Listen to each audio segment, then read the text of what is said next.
I don't have any pockets. Do I? Chances of me... I need to keep you with me. I'm expecting a phone call from Africa. Oh my god! Well, obviously lots of yoga, arty, acrobatic stuff on my Instagram. But then today I noticed there was a foot fetish lady. She made me laugh, you see. And I almost wrote to her today I made a comment and said, get your feet off, nice boots, but get them off the table. And then I suddenly realised that's her job, selling her feet and boots. I was like, all right, yeah. So, I mean, you know, I don't have body dimorphism. I mean, maybe as a young child I wanted to be black, but my name's Desmond, and I grew up in the apartheid era, and so I don't know what it's like to want to be a woman. Oh, that's my point, isn't it?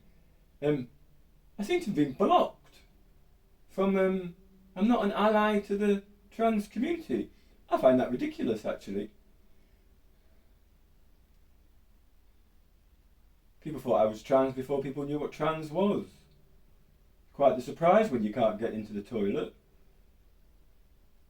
The man at the bouncer said, this is a man's toilet. So I went to the ladies' toilet, and the lady bouncer went, this is a woman's toilet. And I said, I know. So can you tell the prat on the man's toilet, because I'd like to pee. She ripped into him, saying it's not funny.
Part of my long-term health condition is I have an excess of love at times.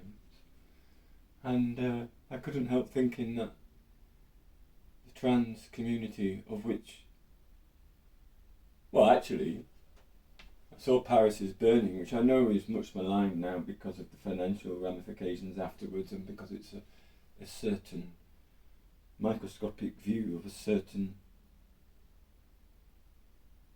But the ballroom culture in New York, and the AIDS that decimated. It's like a genocide, isn't it? Oh yeah, Paris is Burning. Well, I saw it when it came out, and there's. I mean, I bought a TV license last night so I could watch it again. Some BBC iPlayer. Is it called Praise or Raise? Has a really amazing central performance. No, not from the man, from the lady who plays the house mother. I watched. Well, I was at work when I first heard of it, came across it, and I watched. Well, the gentleman went to bed at between 9 and 10:30, and got up between 11 and 1, and so I left a lot of time to watch. Well, I thought it was a brilliant series. It made me cry.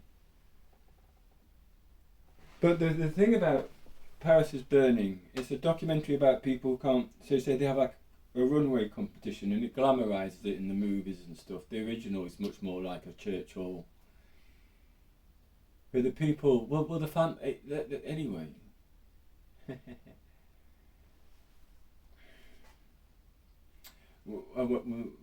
First time I went to Paris, we went to a night called Le Coin, all of us the group of us from university. And a Wednesday night is free to get in nightclubs in Paris, so we got in free.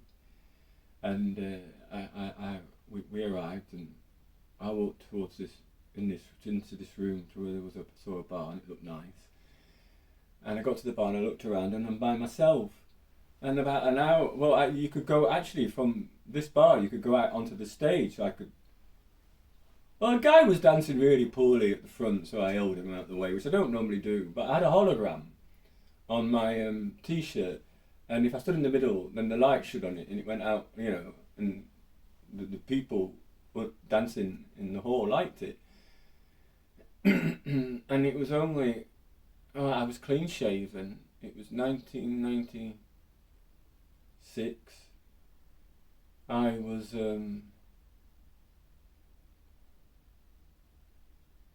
hair was down, thick and long, not decimated by radiotherapy and chemotherapy. Freshly shaved, hair down, tight top, PVC trousers, PVC patent boots. Turned out they thought I was a transsexual, and transsexuals are VIPs. So I sauntered into the VIP room, but obviously none of my friends were VIP, so they couldn't get in. Oh, it didn't matter, we found each other eventually, before it closed.